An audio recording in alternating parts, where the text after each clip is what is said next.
It is a mysterious deep pit. When humans entered the underground, they were completely amazed. The stone walls were carved with ancient designs.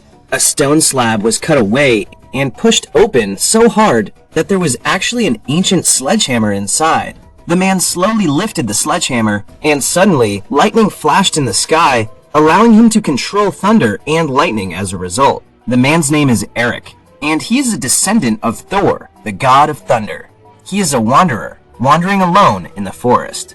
His hair is long and tangled, his beard's unshaven, and he wears the same outfit. He honestly looks like a homeless beggar. Eric loves to wander in the woods, and he is one with nature. But during the cold nights, when he's alone in his tent, he can't stop himself because Eric has incredible power. He can elevate water, control the weather, and burn his surroundings with only his hands. Every time he burns something, his legs are experiencing their most excruciating pain, and it's giving him burn scars. The following day, Eric wanders in the town of Oda. He steals some food and medicine, cuts his hair, and grabs someone else's clothes.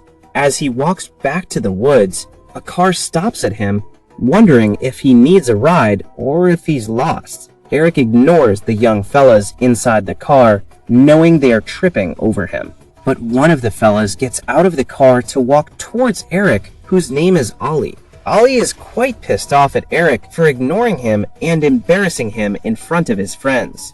Ollie tries to ask Eric questions, and when Eric answers in English, he bullies him more because he finds out that he's from America. But Eric still stands and warns him not to touch him, making Ollie more pissed. When Ollie doesn't stop, Eric looks straight into his eyes, then feels the burns and collapses. Ollie's friends are shocked when they discover Ollie's dead on the spot.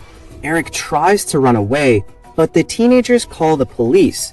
On the other hand, in a nearby hospital in Otto, Christine, a young professional psychologist, is crying in the hospital's hallway as she mourns her patient's death because of suicide. She's devastated and grieving, which is why she walks out and goes straight to her car. Inside the car, Christine isn't able to stop her tears, as she calls her friend Margaret. She pours out all her emotions, rants, and what-ifs, until someone calls her. It's Henrik, police officer. She urgently needed to go to the police station. Christine wipes her tears and drives to the police station as fast as she can. Henrik welcomes her into the station, informing her about the mysterious guy they found. His name is Eric Berglund. His name sounds familiar due to the fire in Ardell 3 years ago, killing 5 people. As Christine peeks into the small glass at the door, she sees Eric covering himself, handcuffed, and seems scared of everyone. When Christine enters the room, she organizes the table for them to sit at and continues to convince Eric to sit with her. When she notices that Eric is just putting his head down, she walks towards him, thinking maybe he can't hear. Christine tries to hold his hand, but he refuses and just stands on his own, sitting on the chair. As they start talking, Christine asks what happened to him and Ollie, letting him know that it's not his fault and they want to know why. She asks Henrik to remove his handcuffs to make him more comfortable talking. So he did. Eric shares his story about his family on the farm and how he possessed an unstoppable superpower. Christine seems unconvinced, thinking maybe he's getting crazier or hallucinating too much. But Eric shows him how it's done. He starts elevating the water on the glass, then he stands and puts his palms above the table, and the table starts to burn. The room changes its temperature, and there are lightning voltages from power outlets. The whole police station's power went out. On the other hand, Henrik is outside the station's lobby, convincing Ollie's parents to go home and welcoming the American embassy officers trying to get Eric. Henrik brings the American embassy officers with him inside the interrogation room, only to find out Eric becomes unstoppable with his power and causing too many casualties. Christine feels like Eric's powers might get more triggered if the embassy officers try to get him on their way. Christine tries to talk to Eric, She's not afraid of him, which surprises him. She successfully calms him down, and Eric stops. After that, she convinces Eric to go with the American embassy. He then grabs the syringe from the embassy officers and sedates himself. They take him to the helicopter, and off they go. As they are flying above, Eric unexpectedly wakes up and panics. Agent Hathaway, the main embassy boss, tries to calm him down, but Eric is only worsening. They try to give him more medication, but there's none. Eric still tries to take off the belts strapped around him, making him more agitated. Then, they notice that the clouds and thunderstorms are starting to form outside. Eric changes the weather. As he worsens, lightning strikes the helicopter, causing it to electrify everyone inside. The pilot becomes unconscious, and the helicopter begins to crash in the middle of the lake. As the helicopter crashes, Eric survives by heating the straps around him. Before he swims back to the lakeside, he grabs the unconscious Agent Hathaway and performs CPR on her, saving her life. After Agent Hathaway regains consciousness, Eric flees away. In auto, Christine worries about Eric's whereabouts since he's been all over the news. She grabs her jacket and leaves her house. As she reaches her car, she's shocked to see Eric standing behind her. Eric asks for her presence and help. He felt at home and understood when he was with Christine. She immediately drives down the town along with Eric inside. There are a lot of police cars driving around the town, and it scares Eric. While driving, she asks questions about how it started and how he can do it. Then she decides to take Eric down to her friend's cabin near the lake where no one else can see them. Christine notices the scars and burns on his face, so they stop in a nearby boutique to get some medications. Eric starts to shake and has a panic attack, and when Christine goes back to the car, she can't breathe because of the changed temperature. Eric is shocked and quickly gets out of the car, allowing Christine to breathe. He apologizes for doing that. When they reach the cabin, it is a majestic and peaceful place. There are no other houses except the cabin, which faces a lake with beautiful flowers. When they settle down inside, Eric takes off his shirt and his whole body has burn scars, some of which are still fresh. Instead of disgust, Christine shows her care for Eric and starts to put ointment for his body. Eric feels happy because for a long time, someone cares for him. He starts talking about his past life. It all started 3 years ago on the farm while he was with his relatives.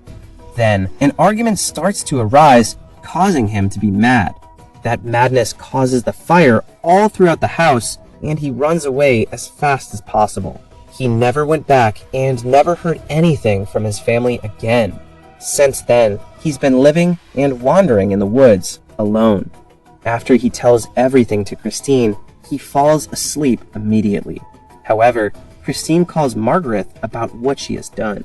Margaret tells her to turn Eric down to the police because she is taking too much risk. It's also dangerous for her to be with Eric since he has unexplainable powers that might hurt Christine. Yet Christine refuses to listen to her. Meanwhile, in Otto, Agent Hathaway is taken to the hospital. She's the only survivor of the helicopter crash. She talks to Henrik about how perilous Eric will be in society. She shows him a picture of the 2 minutes comparison of before and after they take off. In the first picture, the weather forecast is clear, but in a split second, a massive cloud forms out of nowhere. That's why they need to catch him as soon as possible. Back in the cabin, the time Eric wakes up from his peaceful sleep, Christine confronts him and says she must take him to the police. He feels terrible, but Eric knows that Christine has done enough for him, so he agrees to go with her. As they approach the car, the sky drizzles despite the sunny day. Christine notices that it is because of Eric's emotions. Before she opens the door, she hugs him tight and he hugs her back tighter.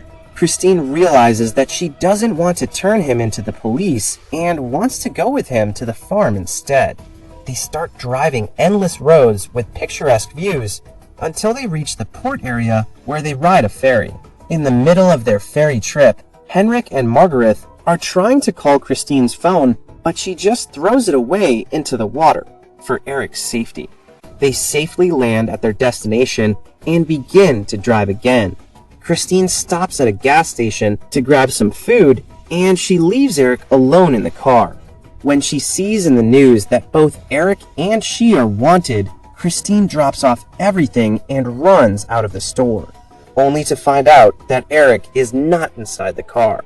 She tries to find him and sees him at the back of the store. He's staring into something, and it looks like he's been wandering alone. Eric didn't realize it was Christine because his mind was so busy. Christine grabs him, takes him to the car as fast as possible, and drives away. Inside the car, Eric explains his visions. He sees a majestic, massive tree in the middle of the horizon. He can feel all the Earth's elements: water, air, fire, thunder, and soil. He explains how he felt when standing out there earlier. He sees one thing from another, and it disappears quickly. There's an unknown and unexplainable world that he's unfamiliar with, a place he's never been to. As Eric continues storytelling, they hear police sirens all over the place, causing panic in Christine. She drives faster and faster.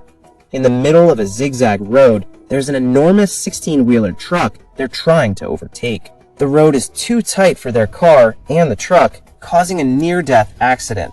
Since Christine is driving on the counterpart of the lane, they almost hit another car. It shocks Eric.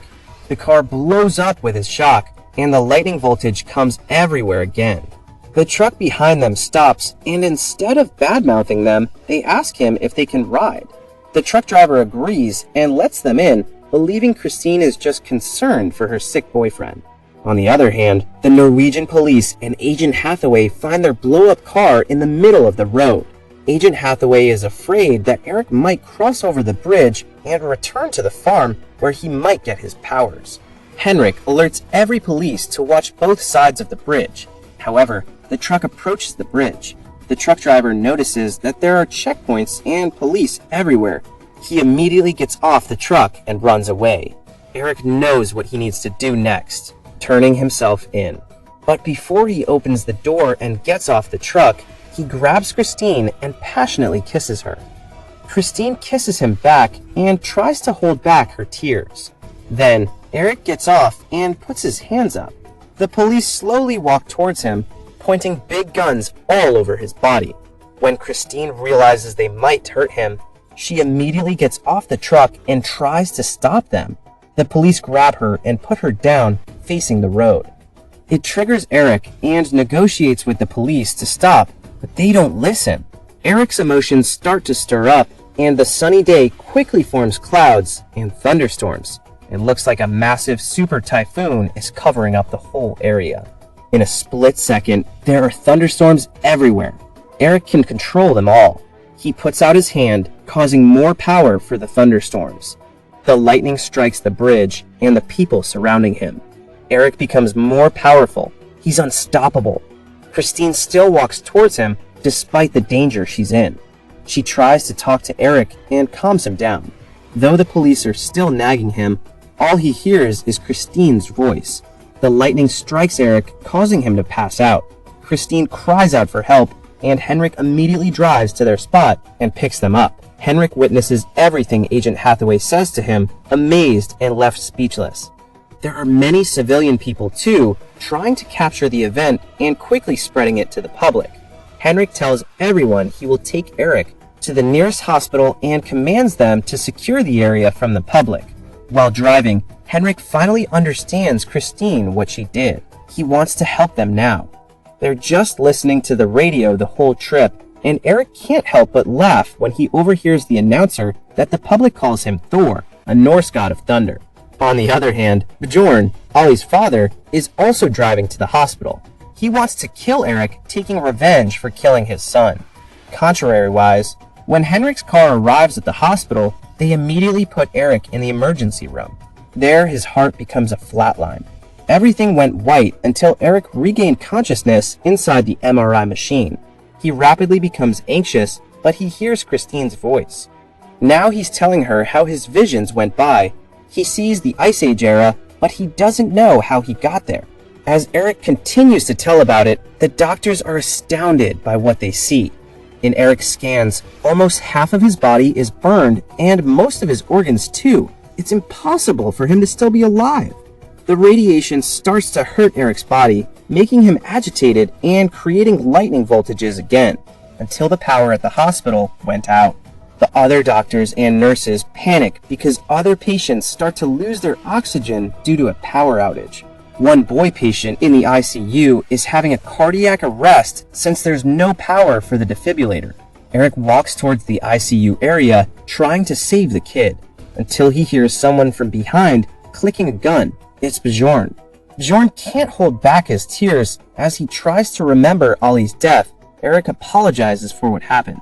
Henrik is able to convince Bjorn to put down the gun and let Eric walk away. As Eric flees from it, he goes into the ICU and the boy loses his life. He asks the doctors to do what he can do, and they let him. He just puts his hand into his chest and revives the boy.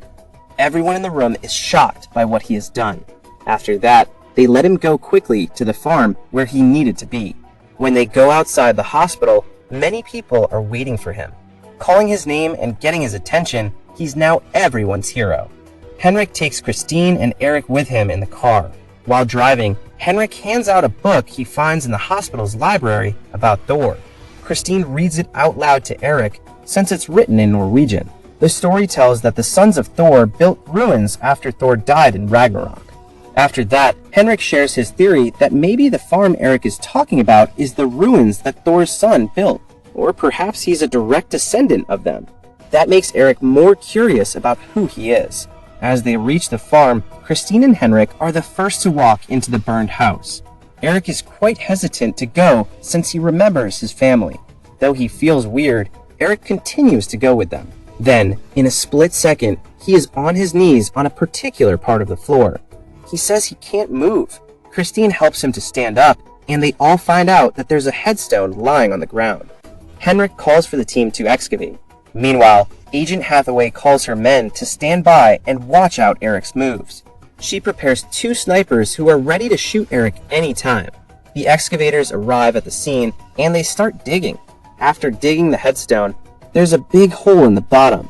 Henrik calls Christine and the other men to go inside the hole. As they reach the hole, there are runestones everywhere. There are unknown letters carved into the stones. Christine believes that it's the Norse god's own words. As they roam around, they find Yggdrasil, the Norse's central sacred tree. They see the 9 worlds carved into it. After roaming around, Henrik and Christine return to where Eric sits. They let him go inside the hole alone. Eric goes on his own, finding the tree in his visions after all this time. His face lights up as well as his surroundings. As he approaches the stone, his left hand moves on its own, pointing out at the big stone. One guy left to help him carry the big stone and open it. When the guy left, Eric saw a pair of gloves and a belt that were both rotten due to the preservation. He then finds a hammer. Eric grabs it and feels the power all over his body. Little lightning voltages start to form behind him as he lifts them to the sky. Thunderstorms strike it and empower the hammer. Eric is so happy and grabs all the other stuff he got. He goes out and shows Christine what he found. Christine immediately runs to him and hugs him, but Agent Hathaway commands her men to shoot, and they shoot Christine's head. Christine dies in Eric's arms. Eric tries to revive Christine, but it's too late. His emotions begin to stir up, causing clouds and thunderstorms. He bursts out into tears, furious in his heart. The agents still try to shoot him, but the bullets are floating in the air. The people who went inside the farm started to run for their lives. Eric throws the hammer upward, and the hammer gets the power from the thunderstorms. He then grabs the hammer again and points it out everywhere, causing too much damage. Everyone is blown away. They can't stop him. They killed the only person who could stop him. The movie ends when Norway breaks into the worldwide news because of what happened in Otto. And once again, Eric Berglund is nowhere to be found.